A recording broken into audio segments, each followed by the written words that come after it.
The Perron family haunting. The curse of Harrisville. Imagine moving into your dream home, a large farmhouse in the countryside, surrounded by fields, trees, and the promise of a fresh start. Now imagine that, from the very first night, you realize the house is not empty. Something else lives there, something that does not want you inside. This is not a movie script. It is the story of the Perron family, who in the early 1970s moved into a farmhouse in Harrisville, Rhode Island. What happened to them became one of the most disturbing cases of supernatural activity in history, and the inspiration for The Conjuring. Before we begin, I want you to be part of this investigation with me. Write in the comments, do you believe in haunted houses? Or do you think every story has a rational explanation? And if you enjoy short stories, suspense, and fiction based on real events, subscribe to the channel and activate the notification bell, because there are still many haunted houses, dark legends, and sinister secrets waiting to be revealed. Now, turn off the lights, raise the volume, and prepare yourself. This is the story of the Perron family and the curse of Harrisville. The arrival at the farmhouse. In 1971, Carolyn and Roger Perron bought an old farmhouse in Harrisville, Rhode Island. With them were their 5 daughters, Andrea, Nancy, Christine, Cindy, and little April. The property was large, built in the 18th century. It had seen generations come and go. Its wooden floors creaked with age, and its walls carried centuries of stories. For the Perrons, it was a dream come true. Space, history, a new beginning. But dreams sometimes hide nightmares. On the very first day, as the family moved in, the girls noticed something odd. The house felt unusually cold, despite the summer sun outside, and the smell damp, earthy, like a cellar that had never seen light. Neighbors gave subtle warnings. They said, keep the lights on at night, and if something strange happens, don't try to talk to it. The Perrons laughed nervously. They did not yet know that the warnings were very real. The first signs. The first nights brought whispers. The girls heard voices calling their names when no one else was awake. Doors creaked open in the silence of the night. Small objects disappeared and reappeared in impossible places. Carolyn, the mother, began noticing sweeping noises in the kitchen, as if someone were cleaning the floor with a broom. Yet, when she entered, there was no one. Sometimes, when she was alone, she felt as if someone was standing right behind her. But when she turned around, the room was empty. The girls began to see shadows moving along the walls. At first, they thought it was their imagination, until one night, April spoke with someone in her room. When Carolyn asked who she was talking to, April answered, "A little boy. He said he lives here." The realization grew heavy. The Perrons were not alone. The atmosphere of the house. As days turned into weeks, the atmosphere became unbearable. The air was heavy, dense, as if every breath carried dust from another time. The walls groaned. The doors slammed shut on their own. The family started to keep track of the phenomena. Knocks on the walls, objects falling from shelves, cold spots in different rooms. They counted dozens of incidents, but it wasn't just noises. At night, the girls saw figures by their beds. Some were gentle, simply watching. Others were terrifying, looming with twisted faces. Carolyn was the most affected. She felt drained, weak, as if the house was feeding on her energy. It was then that she began to see a woman dressed in gray, with hollow eyes, who always appeared near the barn or the bedrooms. The woman's name would later echo through history: Bathsheba Sherman. Bathsheba Sherman.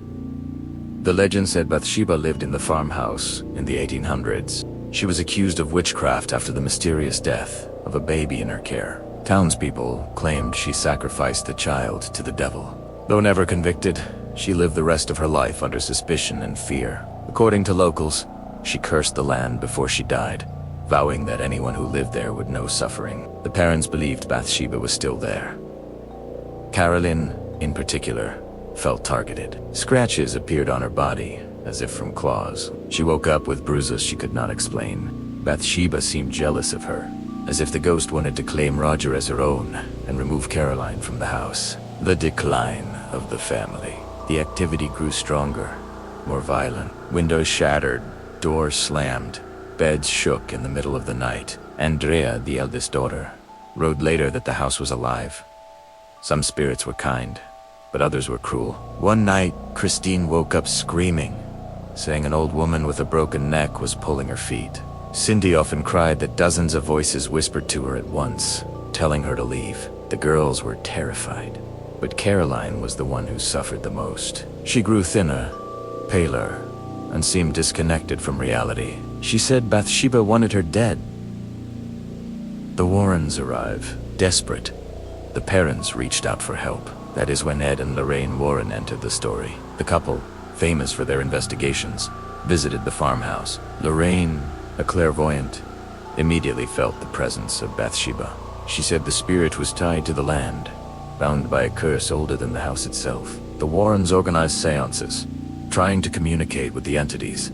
They brought other investigators, recorded sounds, and documented the events. But the séances unleashed even more chaos. Caroline entered trances, speaking in a guttural voice, claiming the house was hers. She levitated, thrown by invisible hands, before collapsing unconscious. The children screamed as furniture flew across the room. Roger, desperate, begged the Warrens to stop. The climax. The family reached breaking point. The nights were filled with terror. The smell of sulfur, shadows crawling across the walls, the sound of screams with no source. Caroline was attacked repeatedly, her body scratched, her spirit crushed. The girls huddled together, praying for it to stop. The Warrens attempted to banish Bathsheba's spirit, but it resisted. The farmhouse seemed to breathe, alive with rage. One night, during the most violent séance, Caroline convulsed. Her voice, distorted, shouted, "This house is mine. You cannot take it from me." The family feared she would die.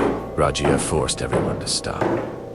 He demanded the Warrens leave. And just like that, the haunting continued. But the séances ended. The aftermath. The Perrons lived in that house for nearly 10 years. For a decade, they endured the presence of Bathsheba Sherman and other restless spirits. They could not. Financial struggles tied them to the cursed farmhouse. Andrea Perron, the eldest, would later write books about their experiences, confirming that not all the spirits were evil. But the dark presence of Bathsheba overshadowed everything. The case became one of the most infamous in paranormal history, and decades later, inspired the movie The Conjuring. Closing. Was Bathsheba Sherman truly a witch who cursed the land? Or was the Perron family trapped in the madness of an old, creaking farmhouse filled with shadows of the past? The truth may never be known. But one thing is certain. For the Perrons, Harrisville was not just a house. And you, after hearing all this, do you believe the Perron family's story? Or do you think it was all imagination? Leave your opinion in the comments. And if you enjoy stories of suspense, fiction, and mysteries based on real events, subscribe to the channel and turn on the bell, because there are many more haunted houses, sinister legends, and dark secrets waiting to be uncovered.